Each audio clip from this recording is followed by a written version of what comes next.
Okay, guys, part 5 of when I was a correction officer back in the 90s and how me, your girl, was almost attacked and raped by inmates. Let's get into it. Okay, so I'm working a unit. And back in the day, I think the unit I was working on was I think it was like Southwest, was it Southwest 2? It was one of those big units because the South Side inmates, that's where they house like rapists, murderers, drug dealers, everything. So that was on the South Side, and it was on the second floor. And mind you, I wound up working this unit with this officer. This was her unit because she always worked that unit. And when they called my name in roll call and they said I was working with this officer, I was like, oh my God. And because, she don't like me, and for whatever reason, and you know how they like, it's because sometimes when we all, like if me and Kim or Satanya, or any of us like go to lunch together, or we walking together to go to our post or whatever, and some of those big bully kind of female officers be like, yeah, look at the cuties on duties and stuff like that, or inmate lovers. That's what they used to call us too. So give or take, whatever, it is what it is.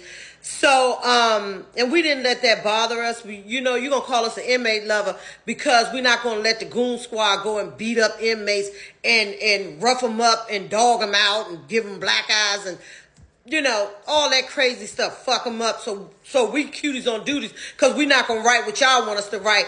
So we're gonna write what we saw and what really happened. So that's what that is when they say cuties on duties and inmate lovers. Okay, here we go. So one of the officers that they assigned me to work with, she was the officer in charge. And at this time, we were short-staffed, so it was only 2 officers. The officer in charge and then the second officer. Now, I'm the second officer because they couldn't get a third officer because they didn't have enough officers. So when they called my name and roll call to go to work with this officer, I knew it was going to be trouble. I just knew something bad was gonna happen. I just felt it because she didn't like me. And then I came in there. I was nice. I was like, hey, how you doing? And everything like that. And she was like, hi, real nonchalant, like, bitch, I don't want to work with you. Like that kind of thing. And the reason why is because I think one of the guys that was on the goon squad was her man. And I don't know if she thought maybe he liked me or whatever the case may be.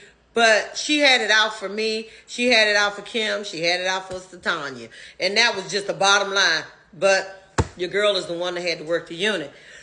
But that's neither here nor there. So I went in the unit and everything like that. And this story is because I was, and this comes from me being a good officer because it saved my life.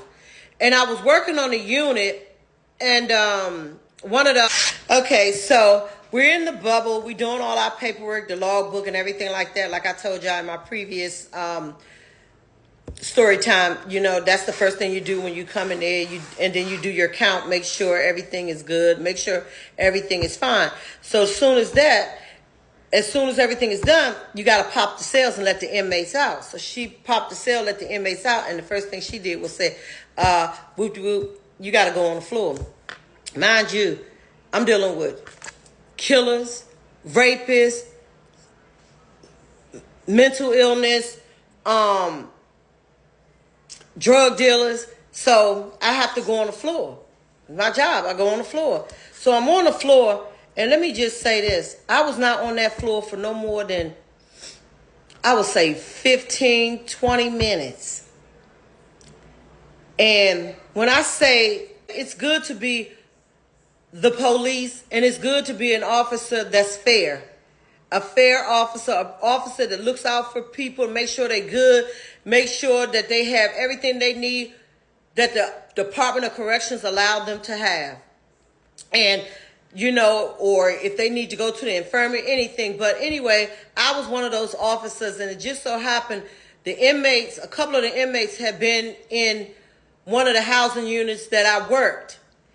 And I don't know what made this officer in the bubble do this, but while I was on the floor, she had her back turned. So this bitch turned her back while I was on the floor, which means if I noticed it, the inmates noticed it. So the inmates come up and they say, Officer Whoop-de-Whoop, you see your girl, she got her back turned to you. And she had her back turned to you. She got her back turned. And her back been turned for the longest. And she just on the phone. She not even paying you no attention. All the cells are open. You know, we can take, we can take you if we want to. Because she's not paying attention. And it's like she doesn't even care. So he told me, he said, I'm going to tell you, Officer Whoop-de-Whoop. A couple of them came up and they told me. They said, you got to get off the floor. I said, okay. They said, you got to get off the floor. You can't work with that lady. You got to get off the floor. So I can't let them know how scared and terrified I am. So I played cool. I said, all right. I said, okay, I understand. I see what you're saying. I get it. So I go to the bubble, knock on the bubble, and I act like I had to use the bathroom. So when I went to go use the bathroom, I go on the bubble. I said, I'm on the floor. The inmates are telling me, your back is turned. I turn around, your back is fucking turned. I'm on the floor with 200 niggas. And you act like you don't care. You on the phone. I'm not working this unit. I called down to the command center. I said, I'm gonna need a relief in this housing unit. I would not work with this officer. She almost had my life taken away from me. I got so emotional that I left the bitch in the. I popped one gate and left that bitch right in there by herself. And I walked down to the command center. I said, I'm going home, and I was literally terrified. So the captain wrote a incident report, and I literally had to take that 45 days, because it's a shame that we all wearing the same badge and we come to do the same job, but you will allow them to hurt me because of jealousy or because you don't like me for whatever reason.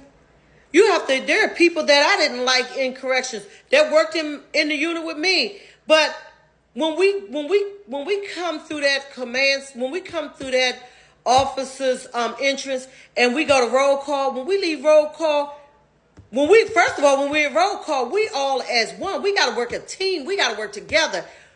But with that being said, it was a lot of stuff like that going on. Because you didn't like a person, you will put them in harm's way. And that happened to me. Real life. And I'm going to tell you, I was terrified and I didn't know whether to go back. Because mind you, I had 3 little kids at home and a husband. I didn't know whether to go back, quit, or whatever.